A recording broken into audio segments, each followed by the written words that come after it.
రాష్ట్ర రాజకీయాన్ని మలుపు తిప్పే ఎన్టీఆర్ జిల్లాలో ఈసారి ఏ పార్టీది పైచెయ్యి?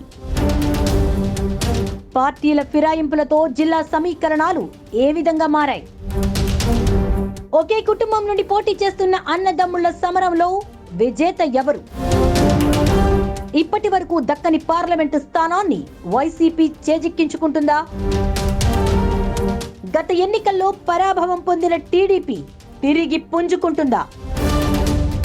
జనసేన బీజేపీలు ఏ మేరకు ప్రభావితం చెయ్యనున్నాయి?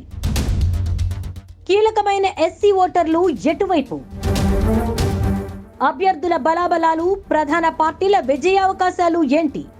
Let's watch the story. Krishna జిల్లా ఆంధ్రప్రదేశ్ రాష్ట్ర రాజకీయాలకు గుండెకాయ లాంటిది. విజయవాడ అంటే రాజకీయం, రాజకీయం అంటే విజయవాడ. ఈ మాట చాలు పొలిటికల్ సెగ ఎలా ఉంటుందో, అక్కడ రాజుకునే మంట రాష్ట్రమంతా ఎలా అంటుకుంటుందో చెప్పడానికి. ఈ జిల్లా మీద పట్టు నిలుపుకుంటే రాజకీయంగా ఓ మెట్టు పైన ఉండొచ్చని పార్టీలన్నీ భావిస్తున్నాయి. రాష్ట్రానికి, దేశానికి ఉద్దండులైన నేతలను కృష్ణా జిల్లా అందించింది. కమ్మ సామాజిక వర్గం ఎక్కువ ఆధిపత్యం చూపే ఈ జిల్లాలో కాపులు కూడా బలంగా ఉంటారు. ఈ రెండు వర్గాల మధ్య పోరే ఇక్కడ ప్రత్యేకత. కాకపోతే ఈ ఎన్నికల్లో కాపులు సపోర్ట్ చేసే జనసేన కూడా టీడీపీతో కలవడం కొత్త సమీకరణాలకు తెరలేపింది. జిల్లాల పునర్విభజన తరువాత కృష్ణా, ఎన్టీఆర్ జిల్లాలుగా కృష్ణా విడిపోయింది. ముందుగా ఎన్టీఆర్ జిల్లా రాజకీయాలు చూద్దాం. ఈ జిల్లాలో విజయవాడ లోకల్ సభ సహా Tiruvuru, Vijayawada west, Vijayawada central, Vijayawada east, Mylavaram, Nandigama, Jaggayyapeta ఈ 7 అసెంబ్లీ నియోజకవర్గాలు ఉన్నాయి. ఎన్టీఆర్ జిల్లాలో మొత్తం ఓటర్లు 16,75,381. ఇందులో పురుషులు 8,17,837 కాగా మహిళలు 8,57,394. వీరిలో ఎస్సీలు 3,02,437, ఎస్టీలు 61,148, ముస్లిం ఓటర్లు 1,20,000, రూరల్ ఓటర్లు 7,22,213, అర్బన్ ఓటర్లు 9,30,449 మంది. ఇప్పటి వరకు విజయవాడ పార్లమెంటుకు 17 సార్లు ఎన్నికలు జరగ్గా అత్యధికంగా కాంగ్రెస్ పార్టీ 11 సార్లు, టీడీపీ 5 సార్లు, ఇండిపెండెంట్ 1 సారి విజయం సాధించారు. కమ్మ సామాజిక వర్గ జనాభా ఎక్కువగా ఉండడంతో ఈ వర్గానికి చెందిన వారే ఇక్కడి నుండి ఎంపీలుగా గెలుస్తున్నారు. 2019 లోక్సభ ఎన్నికల ఫలితాలను ఒక్కసారి పరిశీలిస్తే తెలుగుదేశం పార్టీ నుండి రెండోసారి టికెట్ దక్కించుకున్న కేశినేని నానికి 5,73,929 ఓట్లు పోలవగా, వైసీపీ నుండి పొట్లూరు వి ప్రసాద్ 5,66,772 ఓట్లు, జనసేన అభ్యర్థి ముత్తంశెట్టి సుధాకర్ 81,650 ఓట్లు దక్కించుకున్నారు. టీడీపీ అభ్యర్థి కేశినేని నాని 8,726 ఓట్ల మెజారిటీతో రెండోసారి విజయం సాధించారు. విజయవాడ పార్లమెంటు పరిధిలోని మొత్తం 7 అసెంబ్లీ స్థానాల్లోని 6 చోట్ల వైసీపీ విజయం సాధించినా లోక్సభ స్థానాన్ని కోల్పోవడం గమనార్హం. ప్రస్తుత ఎన్నికల్లో విజయవాడ లోక్సభ నుంచి వైసీపీ తరపున కేశినేని నాని బరిలో ఉంటే, టీడీపీ తరపున కేశినేని శివనాథ్ పోటీ చేస్తున్నారు. ఈ ఇద్దరు అన్నదమ్ములు కావడంతో ఈ పోటీ చాలా రసవత్తరంగా మారింది. కేశినేనికి తన సొంత బలంతో పాటు ఇప్పటి వరకు తనతో నడిచిన టీడీపీ క్యాడర్ కూడా కొంతవరకు వైసీపీలో జాయిన్ అయింది. జగన్ పథకాలు, కీలకమైన ఎస్సీ, ముస్లిం ఓట్స్ నానికి కలిసొస్తాయి. గత ఎన్నికల్లో ఈ పార్లమెంటు పరిధిలో 6 అసెంబ్లీ సీట్స్ దక్కించుకున్న వైసీపీకి అతి పెద్ద ప్లస్ పాయింట్ కాబోతోంది. ఇప్పటి వరకు కూడా ఇక్కడ జెండా ఎగరని వైసీపీ ఈసారి ఎలాగైనా గెలవాలని చూస్తోంది. అయితే నాని రీసెంట్ గా వైసీపీలో జాయిన్ అవ్వడంతో అందరినీ కలుపుకొని పోవడంతో సమస్యలు ఎదురవుతున్నాయని తెలుస్తోంది.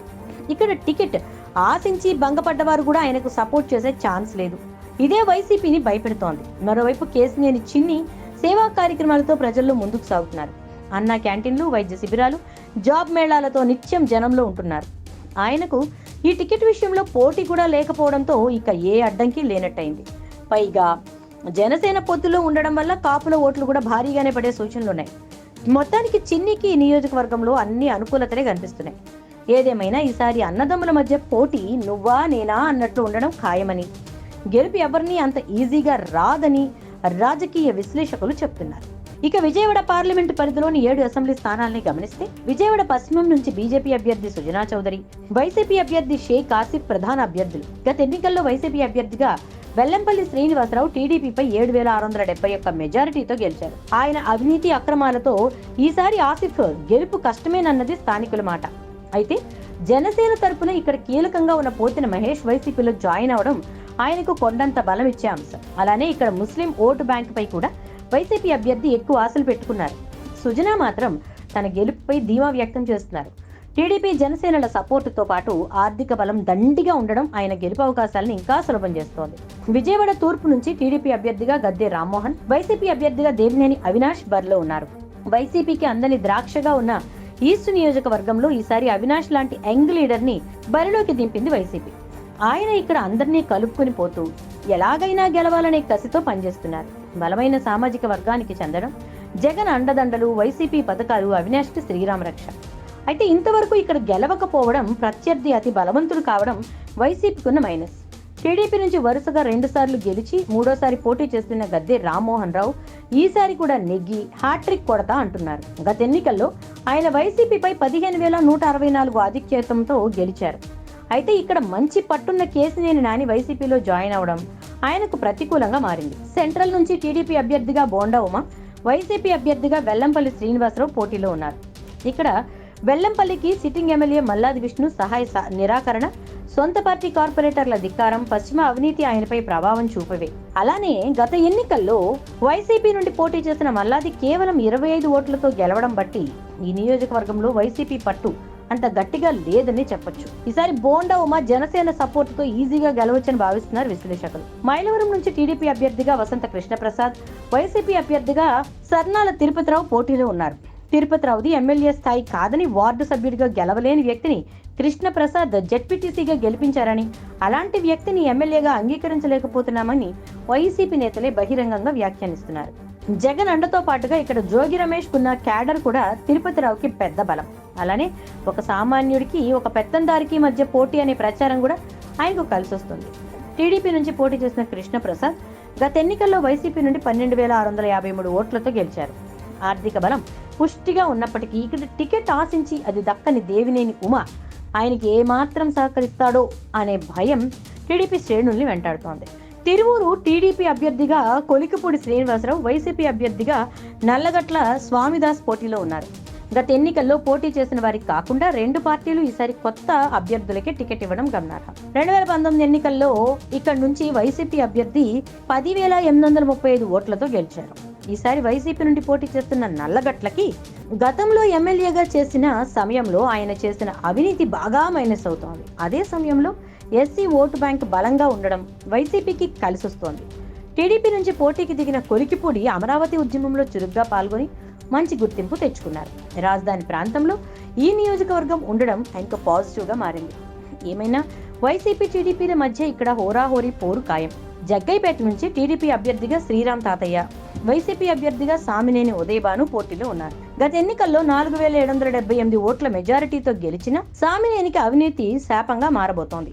కానీ క్యాడర్ మొత్తం సపోర్ట్గా ఉండడం, వైసీపీ పథకాల లబ్ధిదారులు అధిక సంఖ్యలో ఉండడం ఆయనకు కలిసొస్తోంది. టీడీపీ అభ్యర్థి శ్రీరామ్ తాతయ్యకి వర్గపోరు ఎక్కువగా ఉండడం పెద్ద తలనొప్పిగా మారింది. నియోజకవర్గంలో టీడీపీ నేతలు నెట్టెం రఘురాం, శ్రీరామ్ తాతయ్య వర్గాలుగా విడిపోవడం, ఇక్కడ టికెట్ దక్కని తెలుగు యువత నాయకుడు బొల్లా రామకృష్ణ అలక ఆయన విజయావకాశాలను దెబ్బతీసేలా కనిపిస్తోంది. నందిగామ నుంచి టీడీపీ అభ్యర్థిగా తంగిరాల సౌమ్య, వైసీపీ అభ్యర్థిగా మొండితోట జగన్మోహన్ రావు పోటీ చేస్తున్నారు. వైసీపీ నుంచి మొండితోట జగన్మోహన్ రావు సిట్టింగ్ ఎమ్మెల్యేగా ఉంటే ఆయన సోదరుడు అరుణ్ ఎమ్మెల్సీగా కొనసాగుతున్నారు. ఈ ఇద్దరికి మరెవరి నుంచి పోటీ లేదు. అందరినీ కలుపుకొని పోతూ గత ఎన్నికల్లో సాధించిన 10,881 మెజారిటీ కంటే ఎక్కువే కొడతామంటున్నారు.